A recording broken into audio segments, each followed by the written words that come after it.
ऐसे ही एक भक्त का चरित्र भी हम हिसार में सुना रहे थे, घाटम दास जी। उनका नाम पहले घाटम ही था, दास जी तो वो बाद में बने।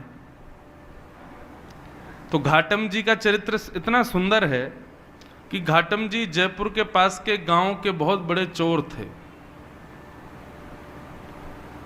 और उनका ये पुश्तैनी काम था।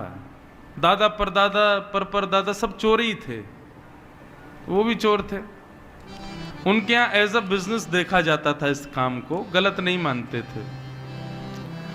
तो रात्रि में जब लोग बाग निकलते थे उस नगर से, उस गांव से, तो घाटम जी बैठे रहते थे और उस व्यक्ति को पकड़ करके लूट लेके जाना, यही उनका काम था।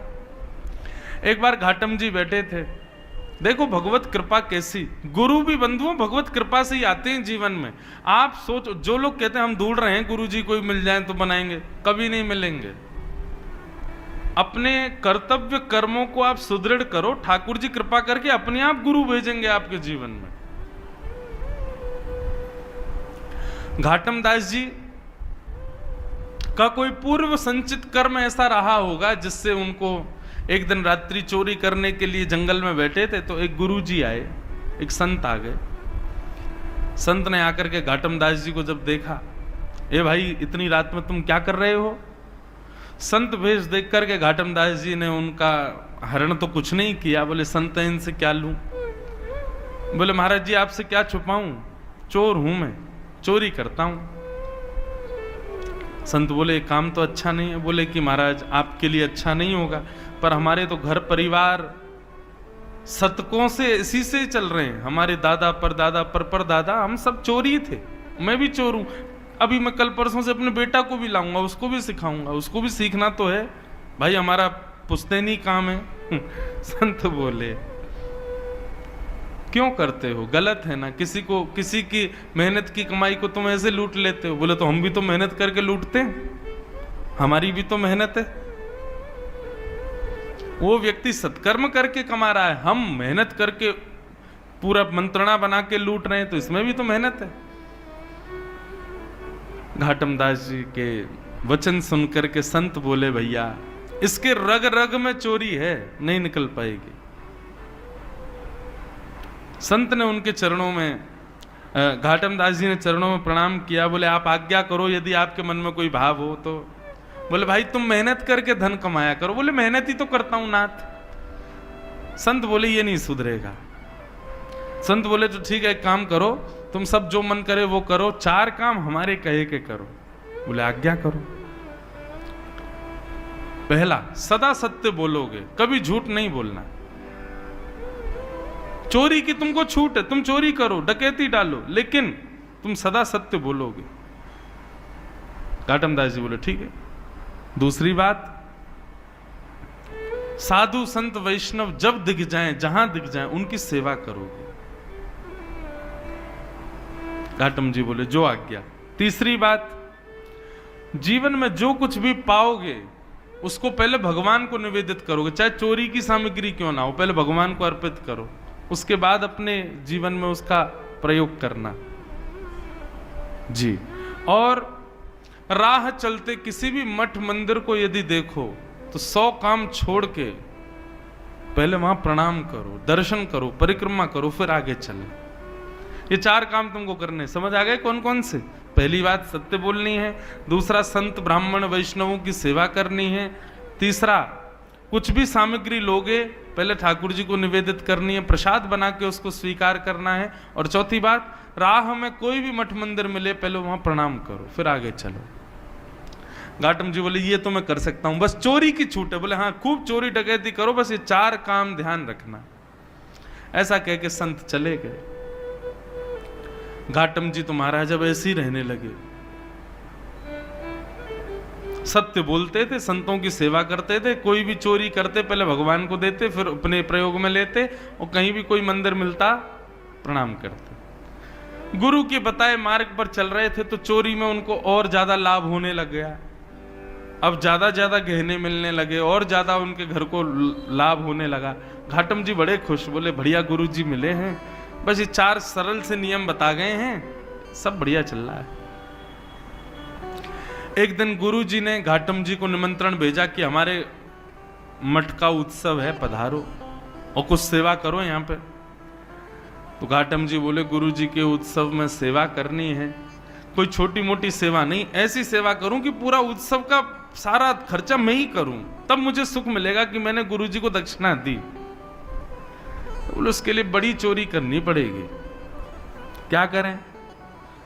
तो बोले कि महाराज, जिस नगर में हम रहते हैं वहां के राजा के बड़े मूल्यवान घोड़े हैं, यदि एक घोड़ा उनमें से चुरा लिया जाए और उसके बदले जो धन आए वो इतना धन होगा कि गुरुजी के एक नहीं 6-7 उत्सव मैं ही करवा दूंगा।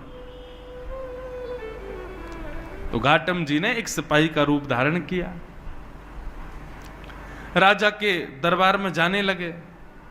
द्वारपालों ने पूछा, कहां भाई, कहां कहां कहां घुसे चले जा रहे हो भीतर? कौन हो? थे तो सिपाही वेश में। अब पूछा कौन हो, तो सत्य बोलते थे। बोले चोर हूं, चोर हूं, चोरी करने आया हूं।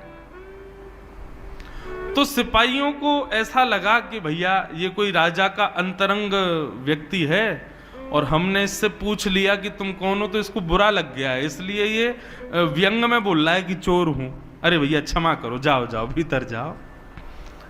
घाटम जी बड़े खुश, सत्य बोल रहा हूं फिर भी देखो आज्ञा मिल रही है, जाओ। घाटम जी भीतर गए। राजा के 4 घोड़े थे, उनमें सबसे महंगा घोड़ा काला वाला था, वही चुराया। उस पर बैठ करके और महाराज बाहर निकलने लगे तो सिपाहियों ने फिर पूछा, बोले तो राजा का घोड़ा है, इसको लेके कहां जा रहे हो?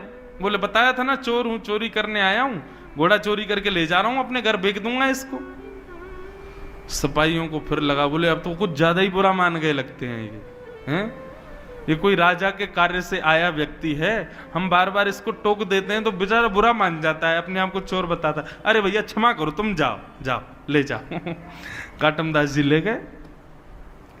घाटम दास जी घोड़े पर बैठे, बोले गुरुजी की पहली आज्ञा पूर्ण हो गई।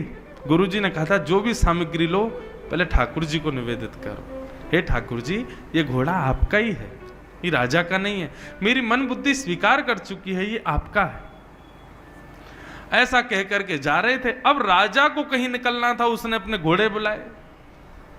किसी ने आके बताया, बोले एक काला वाला घोड़ा तो है ही नहीं महाराज। पूछा गया तो सिपाहियों ने बताया, बोले एक व्यक्ति आया था, वो लेके चला गया। पूरी बात बताई, बोले उसने बताया भी था मैं चोर हूं। राजा बोले तो तुमने उसको पकड़ा क्यों नहीं?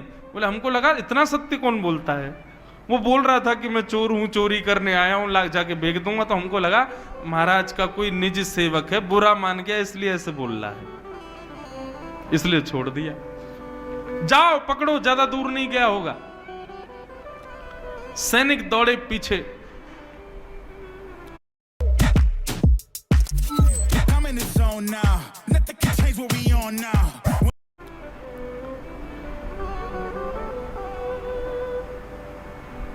सैनिक पीछे दौड़े।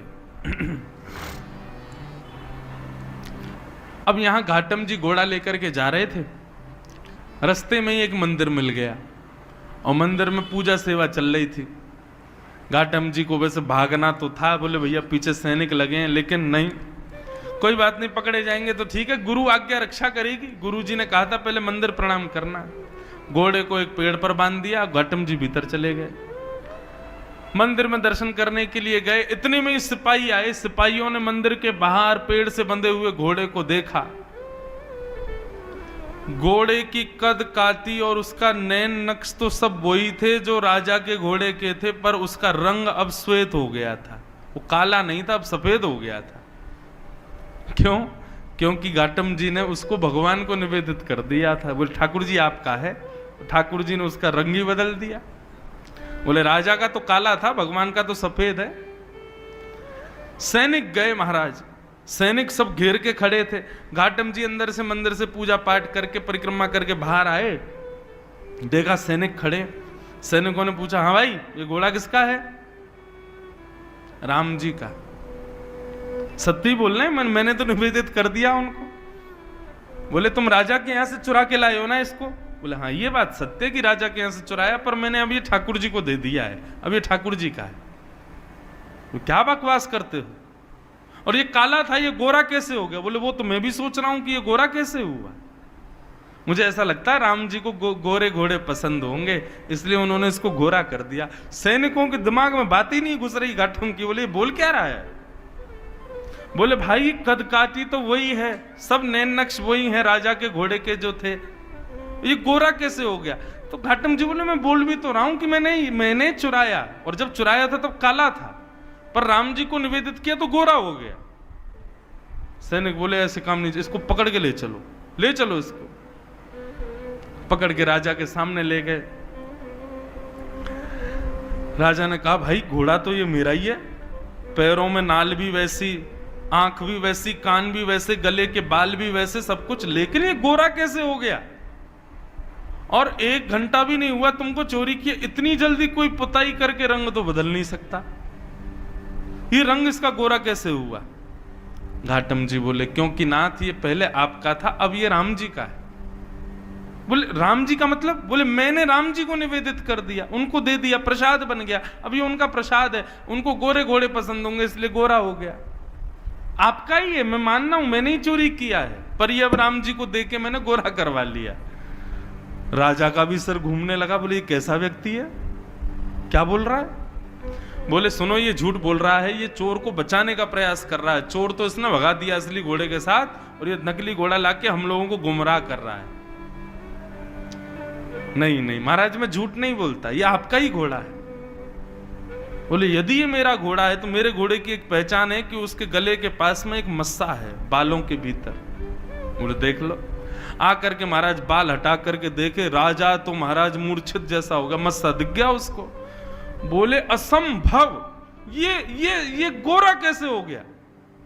बोले मैं बता रहा हूं ना, ये राम जी को निवेदित कर दिया मैंने। राजा चरणों में गिर गए, भैया तू क्या बला है, तू ये बता पहले, सत्य भी बोल रहा है, चोरी भी कर रहा है, सबको बता भी रहा है मैं चोर हूं, सब कुछ कर रहा है, और अब तू ये है क्या? बोले मैं अपने गुरु की आज्ञा का पालन कर रहा हूं, मैं चोरी करता हूं, चोर हूं, पर मैं सत्य बोलता हूं। जो भी सामग्री चुराता हूं पहले भगवान को निवेदित करता हूं, संतों की सेवा करता हूं, और कहीं भी मंदिर दिखे, मठ दिखे तो प्रणाम करता हूं। महाराज राजा बोला ये चोर बनने योग्य व्यक्ति नहीं है, बताओ कितना सत्यव्रत अपने गुरु के वचनों के प्रति। बोले महाराज आपकी आज्ञा हो तो आज से आप हमारे राजगुरु, अब आपको चोरी नहीं करनी है, आप हमारे इस राज शासन के गुरु के रूप में विराजमान हो जाओ। घाटम जी ने जब ये शब्द सुना तो नेत्रों से अविरल अश्रुधार गिरने लगे और अपने गुरुदेव को याद करके रोने लगे।